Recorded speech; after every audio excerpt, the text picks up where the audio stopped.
हरिओम. भगवद्गीता बोध. योगदास श्री जयगणेश जोशी यांनी केलेले निरूपण. अध्याय 2. सांख्ययोग. ओम श्री परमात्मने नमः. अथ द्वितीयोऽध्यायः. जय योगेश्वर. परम आत्म्याला नमस्कार. अध्याय 2. श्लोक क्रमांक 69. या निशा सर्वभूतानां तस्यां जागर्ति संयमी यस्यां जागृती भूतानी सा निशा पश्यतः मुनेः. सर्व भूतमात्रांची जेव्हा निशा असते तेव्हा संयमी जागा असतो, परंतु सर्व भूतमात्र जेव्हा जागृत असतात तेव्हा मुनी तेथे निशा पाहतात. भगवद्गीतेतील हा एक सुप्रसिद्ध श्लोक आहे. यात वेगवेगळे अर्थ सामावलेले आहेत. तो सर्वार्थाने समजावून घ्यायचा आहे. अर्जुनाने स्थितप्रज्ञाच्या व्यवहाराबद्दल विचारले आहे. येथे संयमी किंवा मुनी असे शब्द स्थितप्रज्ञाला वापरलेले आहेत.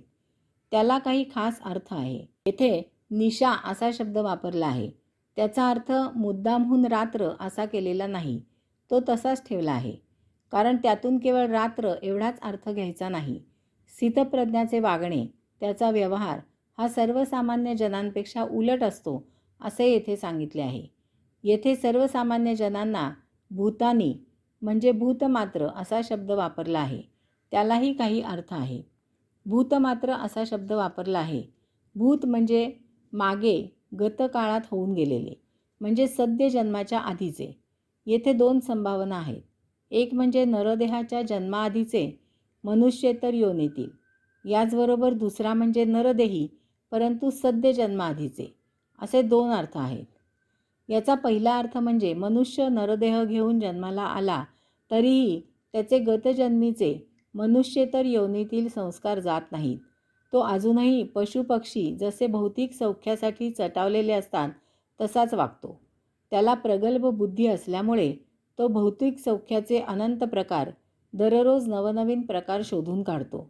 आपले जीवन हे असे भोग उपभोगण्यासाठीच खर्च करतो. त्याला साधा विचार सुचत नाही की आपल्यामध्ये आणि मनुष्येतर प्राण्यांमध्ये बुद्धीत एवढा फरक का आहे. बुद्धी काही तो मिळवत नाही, तयार करत नाही. ती त्याला जन्मतःच परमात्म्याकडून मिळालेली असते. यामागे त्या नियंत्याचा निश्चितच काही खास हेतू असला पाहिजे. परंतु हा अजूनही पशुपक्षी यांच्यासारखाच, गतयोनींसारखाच प्रत्येक वस्तूचा जास्तीत जास्त उपभोग कसा घेईन यासाठी जगत असतो. ही निशा आहे. तो अजून आत्मब्रह्माच्या उजेडात यायला तयार नाही. संयमी येथे जागा असतो. तो आत्मब्रह्मज्ञान ग्रहण करायला उत्सुक असतो. नरदेहाचा आत्मोद्धार हा एकमेव उद्देश पूर्ण करण्यासाठी जागृत असतो.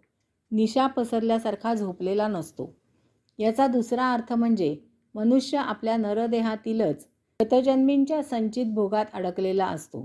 ते भौतिक मार्गाने उपभोगून संपुष्टात आणताना तो नवीन भोग निर्माण करतो.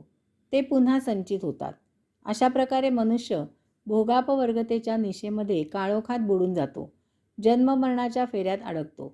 संयमी संचित भोग अध्यात्मयोग मार्गाने संपुष्टात आणतो. त्यामुळे तो नवीन भोग निर्माण करत नाही. तो याबाबत जागा असतो.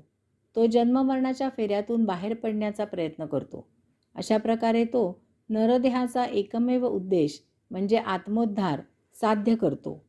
सर्वसामान्य जन व्यवहार करताना झोपेत असतात, जणू काही मूर्छेत असतात.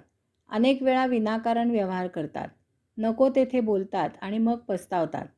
सर्व प्रमाद घडून गेल्यावर भान येते की आपण असे करायला नको होते, आपण असे बोलायला नको होते. पण तेव्हा उशीर झालेला असतो. काही घटना घडली किंवा काही घटना घडत असताना मत देत असतात, न विचारता सल्ला देत असतात. त्यामुळे गोत्यात येतात. दिवसाढवळ्या झोपेत जगत असतात. उदाहरणार्थ, जेवत असतात तेव्हा मनात असंख्य विचारांचे थैमान चालू असते. जेवणात लक्ष नसते किंवा अन्नाचा घास घेताना दूरदर्शनही घेत असतात. जेवताना जेवणाचा आनंद घेत नाहीत. जणू काही संमोहित झालेले आहेत.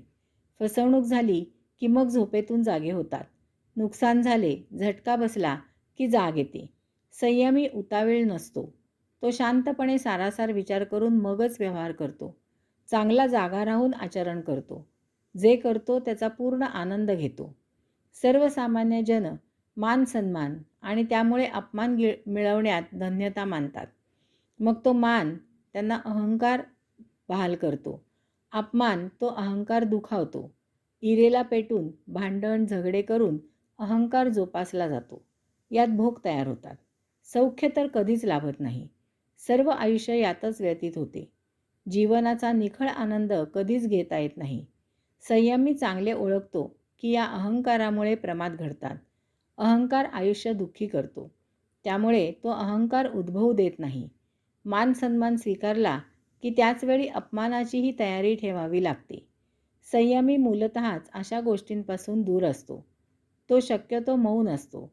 अत्यावश्यक असेल तरच प्रतिक्रिया देतो. त्यामुळे तो जीवनाचा निखळ आनंद घेतो. एकदा आत्मबोध झाला की योगी रात्रीही जागा असतो. याचे कारण म्हणजे तो सुषुप्ती पार करून तुरीय अवस्थेत असतो. साधारणपणे मनुष्य स्वप्नरहित झोपतो तेव्हा त्याला प्रगाढ निद्रा लागते. याला सुषुप्ती म्हणतात. त्याला झोपेत काहीही संवेदना नसतात. परंतु योगी झोप लागताना जाणतो की त्याच्या शरीराला झोप येत आहे. शरीर झोपते, परंतु अंतर्यामी योगी जागाच असतो. कारण देह विश्रांती घेत असला तरी आत्मा सतत जागृत असतो. योगी आत्मसंवेदनशील असतो. त्यामुळे आत्मबोध झाला की शरीर झोपलेले असले तरी संयमी जागा असतो. तो आत्मब्रह्मानंदी टाळी लावून कैवल्यानंदी विहार करत असतो. तो विदेही अवस्थेत प्रविष्ट होतो. त्याला तुरीय अवस्था म्हणतात. याचा प्रत्यय सर्वसामान्यांनाही येतो. एखाद्या ठिकाणी जर 20 लोक झोपलेले असतील आणि जर कोणी बाळू अशी हाक मारली तर त्या 20 जणातून नेमका बाळू तेवढाच जागा होऊन हाक देतो. दररोज उशिरा उठणारा मनुष्य गावाला जायचे असल्यास बरोबर लवकर जागा होतो. बाळंतबाई थकून कितीही गाढ झोपलेली असली तरी तिचे तान्हुले जेव्हा रडू लागते तेव्हा ती त्याच्या पहिल्याच रुदनाला जागी होते. येथे स्थितप्रज्ञाला संयमी असा शब्द वापरला आहे. कारण भौतिक व्यवहारात मनुष्य झोपेत असल्यासारखा व्यवहार करत असतो, परंतु स्थितप्रज्ञ विवेकाने व्यवहार करतो. येथे त्याला संयमी असे म्हटले आहे. संयम या शब्दातच सम अधिक यम म्हणजे यम आविर्भूत आहे.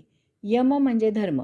धर्म म्हणजे हिंदू मुसलमान वगैरे नव्हे, तर यम म्हणजे आत्मब्रह्माला अपेक्षित असे जीवन जगण्यासाठी पाळले जात असलेले बंधन. हे असे आत्मब्रह्माला अपेक्षित जीवन जगताना यम म्हणजे धर्मपालन स्थितप्रज्ञाकडून सुव्यवस्थित केले जाते. हे आपोआप केले जाते. कारण स्थितप्रज्ञाचा विवेक कधीही सुटत नाही. तो सहजच विवेकाने आचरण करत असतो. तो त्याचा स्थायी स्वभावच असतो. येथे स्थितप्रज्ञाला मुने असे म्हटले आहे. हा ध्यानस्थ मौनी बाबा असतो. कारण स्थितप्रज्ञ शक्यतो कमीत कमी हालचाल करतो. तो कामाशिवाय कोठेही कधीही जात नाही. त्याला माहीत झालेले असते की कोणतीही जागा ही पहिल्या जागेपेक्षा जास्त वाईट असते. त्यामुळे तो पहिली जागा शक्यतो सोडत नाही. तो आपल्या ध्यानावस्थेत स्थित असतो. निसर्गाला जवळ करून आचरण करतो. त्यामुळे तो भौतिकापासून दूर असतो. तसेच स्थितप्रज्ञ शक्यतो मौन असतो. तो अगदी नाईलाज झाला, अगदी अत्यावश्यकच असेल तर शक्यतो देहबोलीने किंवा कमीत कमी शब्दात व्यक्त होतो. हरिओम.